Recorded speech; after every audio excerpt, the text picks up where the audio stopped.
Today we are going to divide two-digit number by single digit or one-digit number. Okay, here you can see two-digit number is 62 and one digit is 2. Okay, so before that we are going to know what we call 62 and what we call 2 in division. Okay, so here you can see 62 is called as dividend and 2 is called as divisor. Okay, now see. Here we are going to divide how division and multiplication they are related, right? So you know 2's table. Okay. How many 2's can go in 6? How many 2's? 3 times, right? 2 3's are 6. So we are going to write 2 3's are 6. Then 6 minus 6 is 0. Then bring down 2. Okay. Now tell me, how many 2 can go in 2? Yes, very easy. 2 ones are 2.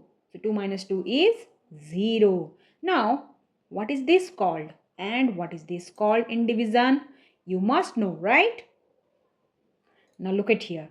31 is the answer we got. Okay. So that is called quotient. That is called quotient. And 0 is the remainder.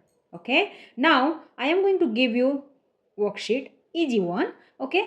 If you know the multiplication table, you can easily do that. Okay. See the first one.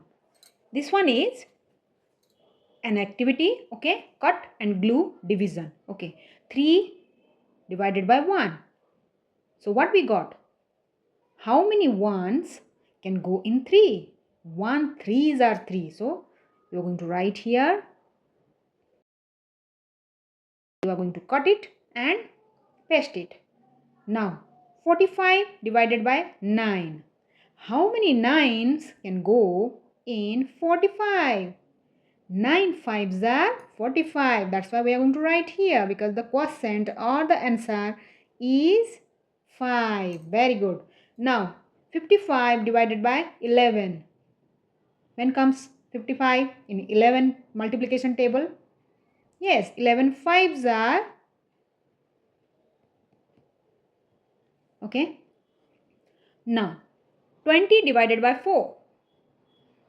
So how many 4's make 20? Yes, 4 5's are 20. So 20 divided by 4 you are going to write here. In this way you are going to write each and everything under the quotient area. Okay, because these are the answers. You are going to get it after the division. Okay. Thank you for watching, my little one. I hope you learned division, how to do it. Okay. Remember the multiplications. Okay. Then only you can do the division. Do like, share and subscribe, and please follow and subscribe Kidoctive Homeschooling FB page and Insta and Thread.